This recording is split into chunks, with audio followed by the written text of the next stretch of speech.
Si je vous dis 52% à Paris, 25% à Grenoble, je suis... Un propriétaire immobilier qui va payer la taxe foncière 2023. Bien, bonne réponse. Justement, on va en parler parce qu'ils sont en colère, les propriétaires immobiliers. Crise du logement en France, les locataires en déroute et la fin des petits propriétaires. Dernièrement, vous en avez sans doute entendu parler. Louer un logement en ville devient de plus en plus compliqué. 25% en un an à Paris, Lille ou Nice. Alors que dans le même temps, l'offre, elle, est en forte baisse. Moins 17% de logements à louer depuis l'année dernière, moins 46% si l'on remonte à 2019. Partout, on vous dit que la demande de location a explosé à cause de la croissance de la population, de l'augmentation des divorces et des familles monoparentales, ou encore de la hausse drastique des personnes qui vivent seules en France. Demande de locataires, on a eu une trentaine de dossiers. Par rapport à l'année dernière, on a à peu près 2 fois plus de contacts. Pourtant, la solution, les médias vous la répètent à longueur de journée. Il faut acheter son logement le plus rapidement possible. Mais là encore, ce n'est pas une mince affaire. Le volume de crédit immobilier accordé l'an passé a chuté de 40%. Le ministre de l'économie plaide pour un assouplissement des règles. On en discute avec le gouverneur de la Banque de France. C'est très important que tous nos compatriotes puissent avoir accès plus facilement au crédit immobilier.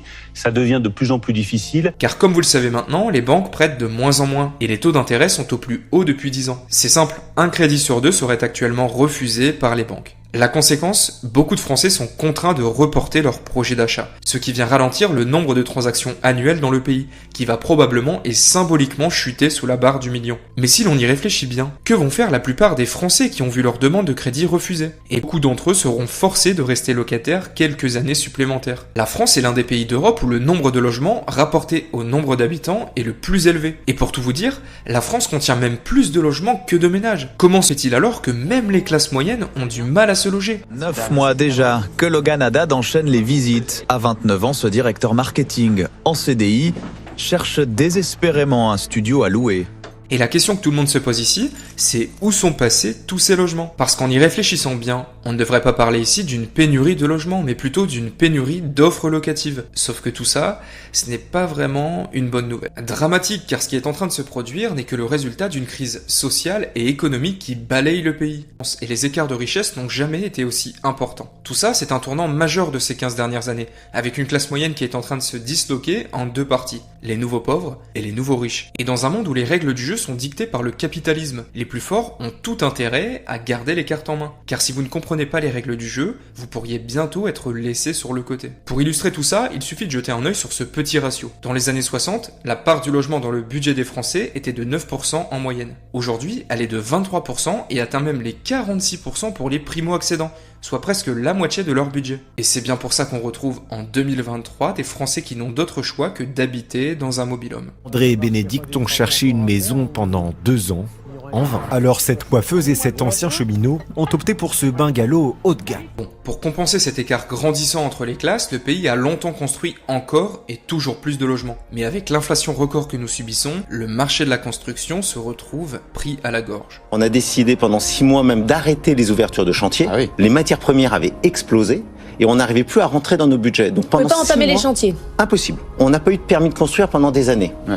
Les élus et les administrés, puisqu'en fait c'est les administrés qui disent à leurs élus, si jamais tu construis, exactement. Mais c'est le même qui à un moment donné se plaint parce que ses enfants ne trouvent pas de logement après. Mais aussi de la construction de maisons individuelles qui ont chuté de 38% entre 2021 et 2022, ou encore des logements sociaux dont la construction a drastiquement baissé. Sur les logements sociaux, il faut savoir que l'INSEE estime à 11 millions le nombre de Français qui y habitent, et plus de 2 millions de personnes qui seraient sur liste d'attente. En fait, c'est presque un Français sur 6 qui se retrouve dans un logement social. Mais comme on l'a vu, ce problème touche aussi les logements du parc privé, car même des personnes avec une meilleure situation financière ont du mal à se loger.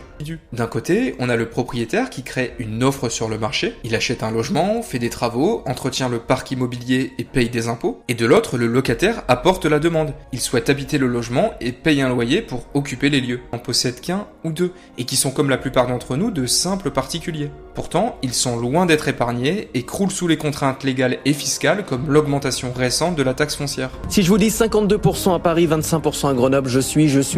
Un propriétaire immobilier qui va payer la taxe foncière 2023. Bien, bonne réponse. Justement, on va en parler parce qu'ils sont en colère, les propriétaires immobiliers. Et en parlant de contraintes, vous avez sans doute entendu parler de celles imposées par notre cher gouvernement, avec cette fameuse loi climat qui vise à éradiquer de la carte tous les logements énergivores. Et pour s'en assurer, nos politiques ont bien sûr imposé leur échéancier. qui a pour but d'interdire progressivement à la location les logements qui ne respectent pas certains critères. La seule solution pour les propriétaires, faire des travaux pour être dans la conformité. Mais certains d'entre eux, qui n'ont pas les fonds ou qui ne souhaitent plus s'embêter, commencent à mettre leurs biens en vente. Et cette tendance ne pourra que s'accélérer. Autrement dit, c'est près de la moitié des logements parisiens qui pourraient être retirés et supprimés de la location d'ici quelques années. Car avant, il faut aussi parler des menaces qui pèsent sur les propriétaires, comme l'augmentation des risques d'impayés de loyer ou de squat. Pour rappel, une expulsion légale prend en moyenne entre 1 et 2 ans dans ce cas précis. Comme on le disait, beaucoup de propriétaires ne veulent plus prendre le risque de tomber sur le mauvais locataire, qui pourrait ruiner pendant des années leurs finances et leur santé mentale. Sauf qu'avec les règles actuelles, une poignée de locataires mal intentionnés en profitent chaque jour, au détriment, comme toujours, d'une grande majorité de locataires fiables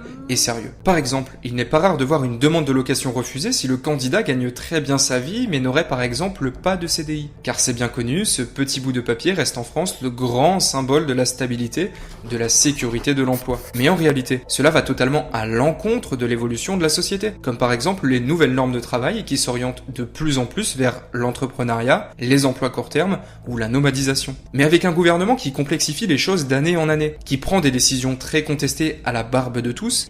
Aussi, sur le fondement de l'article 49, alinéa 3 de la Constitution.